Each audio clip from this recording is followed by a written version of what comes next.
speaking of Duterte supporter. Dating diehard Duterte supporter, mga ka-GP Natics, ay sinusuka po ang pagiging DDS. O ito, Senator Bato, isa ito sigurado sa nagpabago ng isip ng mga DDS na to dahil hindi na kayo karespe-respeto.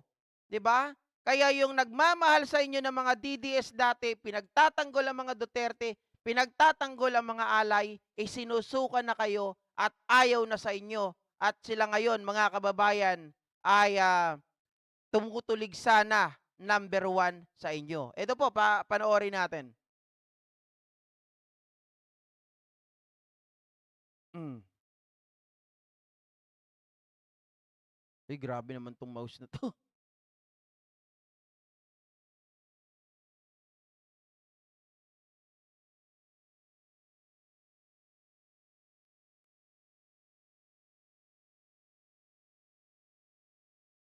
Humingi ng tawad sa kanya. Sabi niya, okay naman po, pero siyempre, nagawa mo na kasi pagkakamali. Kaya siyempre naman po si Manay nagagawin ko lahat, babawi at babawi ko lang po. Kasi ako po si Joy Tan. Ako ako DDS. Grabe po talaga yung pagka-DDS ko.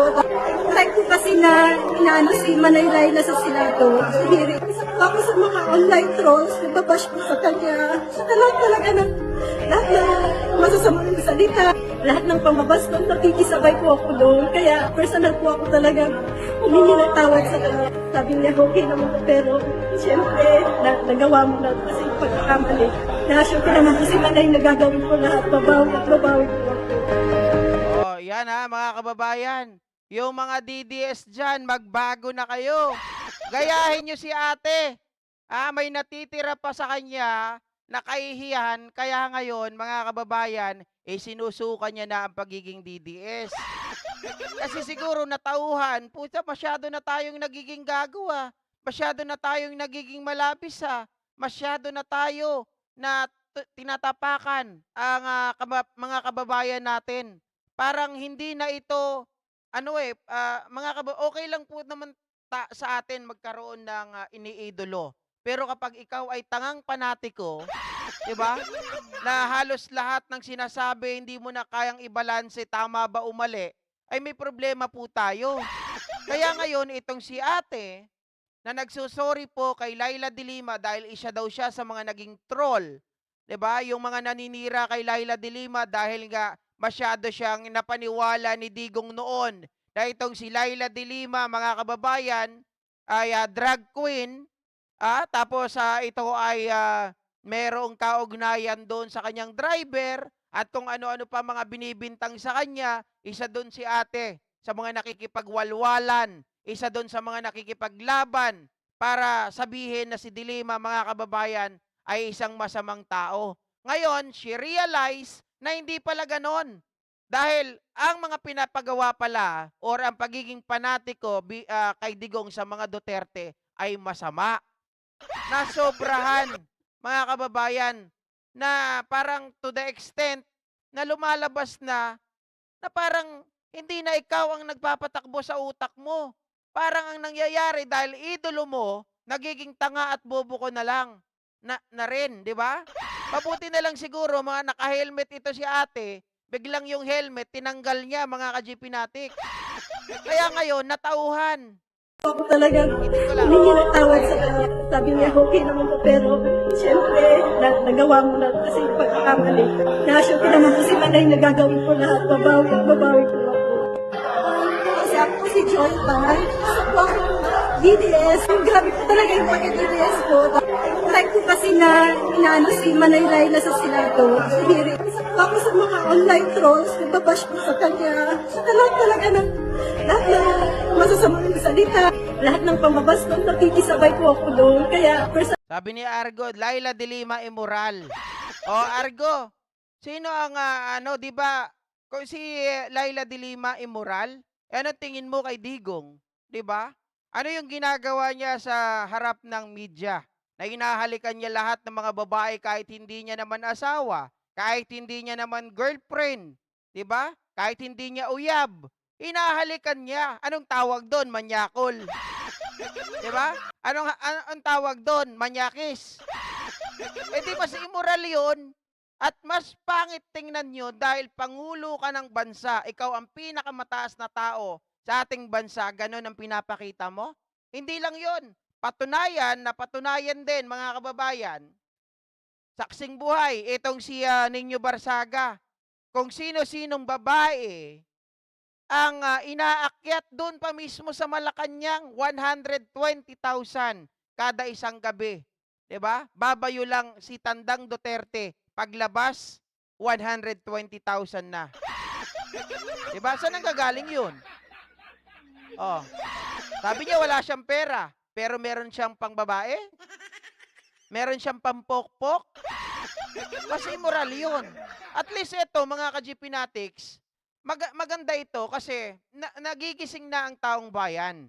Ibig lang sabihin, dahil sa ginagawa natin, kahit yung mga kakamping, yung mga dilaw, tayo, sa panonood nila sa atin, naliliwanagan sila na mali sila nung nasobrahan sila sa pagiging panatiko dito kay Digong. Na ang sobrang pagiging panatiko, mga kababayan, ay nagdudulot po yan ng kabobohan at nagdudulot yan ng katangahan. Di ba? Gusto nyo ba yon, Argo, na kayo ah, sobrang panatiko nyo sa mga Duterte, tapos then suddenly you realize, ay putya, ano na nangyayari sa akin? Ako pa ba to? Di ba? Eh, at least maaga, alam niya, nagsisi siya, alam niya yung mga pagkakamali niya. Hindi katulad ng iba, mali na, gusto pang itama. I mean, gusto pang ipagpilitan na yun ay tama daw. Mali na, mga kababayan, yun pa yung ipinagkakalat. At yung tama, gagawing mali. 'Di ba? Para lang makasira na ginagawa at ginagaya naman ng mga Duterte supporter. Ito lang ay isang pagpapakita na ang tao, mga kababayan, talagang kapag dinaan mo sa maayos, dinaan mo sa magandang bagay, 'di ba, kahit na nasa kalaban 'yan, dito sa atin marami 'yan. Mga dating DDS nagpi-PM sa akin, "JP, dito na lang kami sa inyo." Dati maka-Duterte din ako. Kaya lang nakita namin ang mga mali ng mga Duterte. Masyado lang kaming nabulagan. Yan ang sinasabi nila mga kababayan, mga ka-GP Natics. Totoo naman eh. Kahit ako din naman eh.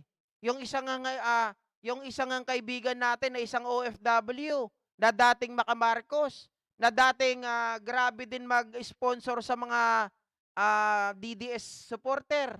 'Di ba? Doon sa mga taga Manila Bay, mga kababayan. Ay nako, dahil nga po sobrang panatiko kay Digong, yung problema nila sa pamilya, hindi ko na babanggitin, yung problema nila sa kaniyang pamilya, na addict daw yung mga pamangkin niya, tapos doon pa daw nagsasyabu, doon sa kanilang bahay, ay isinisisi po sa gobyerno. Hindi daw katulad kay Digong dati, takot yung mga kabataan. Sabi ko, teka lang, may problema ata kayo dyan. Unang-una, pamangkin mo nagsasyabu. Dalawa daw yun. Sabi ko sa kanya, alam nyo, hindi sa gobyerno ang problema. Nakita nyo na nagsasyabu. Bakit hindi nyo ipakulong?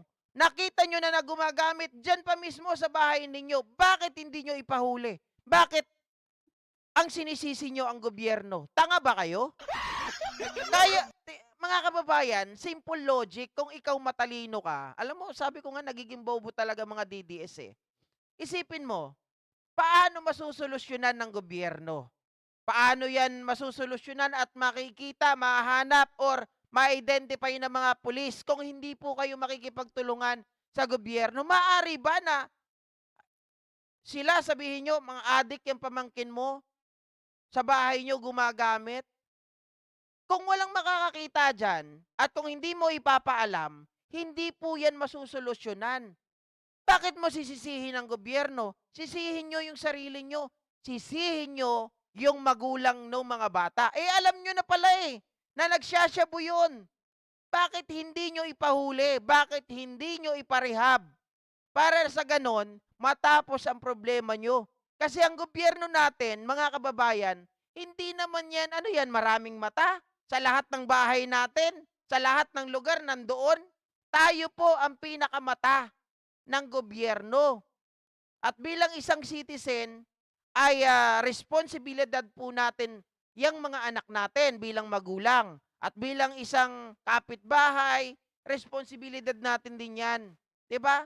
Kung gusto natin malinis yung lugar natin, walang mga adik, tayo po dapat ang manguna. Ipahuli natin, mag-report tayo. Kung ayaw nyo naman na balikan kayo kasi natatakot kasi ako eh. Baka mamaya pag nakalaya yan, patayin kami. Pwede nyo naman kausapin yung mga kapulisan eh. Na itago yung identity ninyo. Pero wag nyong isisi sa gobyernong ito na adik yung mga anak ninyo, yung mga pamangkin ninyo at nagsasyabu doon sa bahay ninyo. Bahay nyo yun, winawalang hiya kayo. Ibig sabihin, may problema sa inyo. Di ba? Tama, Ma'am Ana Marie. Dapat kahit hindi na lang citizen eh. Kamag-anak ka, tsahing ka. Oh, hindi mo ipaalam sa batas, hindi mo ipaalam sa gobyerno, sa mga pulis, na adik yan. Hulihin nyo. Oh, diyan sila gumagamit sa amin. Sobrang titigas na ng ulo. Tapos ang sinisisi, sabi sa akin kanina, hindi ako maniniwala sa'yo, maniniwala ako dun sa nakita ko. Eh, gago ka pala eh. Sabi ko gano'n eh. Sira ulo ka. Sabi ko sa kanya, hindi ka maniniwala. Eh, may problema ka nga sa utak. Kayo ang may problema. Kasi unang-una, nasa jurisdiction nyo, yung mga pamangkin nyo. Or sabihin mo, nasa ibang bansa ka, bahay mo yung pinaggagamitan, 'di ba? Bahay nyo yung kanilang session place, 'di ba? Dapat ikaw mismo na may-ari, pagbawalan mo or ipahuli mo para tapos ang problema. Huwag mong isisi sa gobyerno ang pagkakamali nyo. 'Di ba? Kayo ang first step, kayo ang unang gagalaw para yung gobyerno malalaman nila ang problema. Without you, without us, hindi malalaman ng gobyerno ang problema. 'Di ba?